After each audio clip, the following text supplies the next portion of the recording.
So something I've been wanting to work on is utilizing my cattle to help maintain our property. Just have them in one pen. So you can see over here they graze this, smaller calves, they graze this about 2 days underneath the apple trees and the peach trees. And you know, they mowed it down. It's not been touched with a lawnmower. They mowed it completely down, cleaned up under the trees and everything. So over here, so that was the first one. This is the second plot, and this was growing up a lot taller. The weeds were waist high, sometimes chest high in places.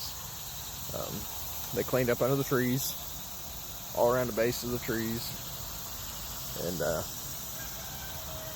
they cleaned up a lot of the grass and the weeds. They cleaned everything up really well. I'll have to come down with a mower or bush hog and trim up the big stemmy stuff they didn't get.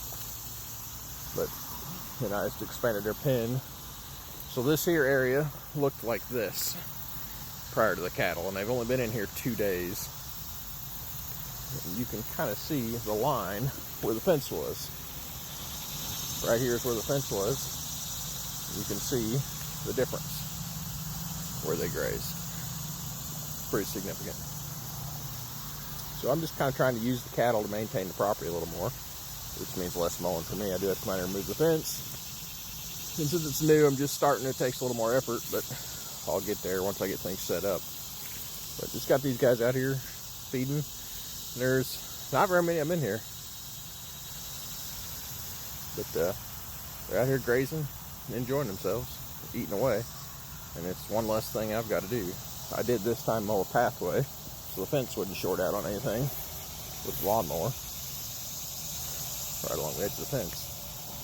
But yeah, something I'm trying. We'll see how it works out. I've watched some of Joe Salatin's videos and that kind of thing. Lunatic Farmer. Read most of his books.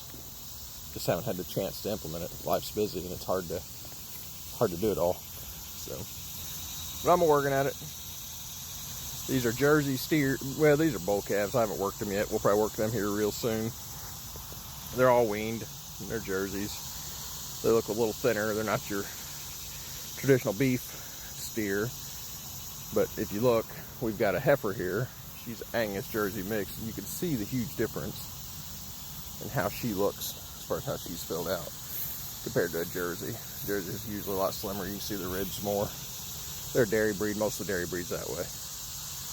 But I've noticed a big difference in these guys since I put them on this grass. They're doing a lot better. And we do have feed available to them. Once I get going here, we'll just have to kind of see how things work. But anyway, that's what we're doing here at the farm. It's just an experiment. I'm not the first one to experiment, but this is the first time I've had the opportunity to do it. What are you doing, girl?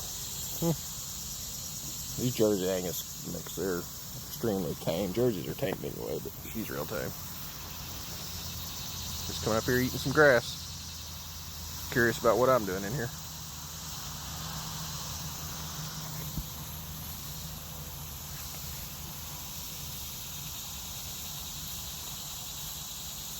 He looks pretty good and filled out. But you can still see his ribs. And on her, you can't see any ribs on her. That's just the difference between the beef breed. They started breeding these guys here recently. The Jerseys to Angus quite a bit more commonly here recently. Almost all the dairies are doing that. It's kind of crazy. When this calf's just born now, she's worth $750 as soon as she's born. She's older, so she's worth more than that, but it's kind of crazy, $750 for a calf just born. And yeah, these Jerseys went up in price, but they're not near what the Angus mix is. So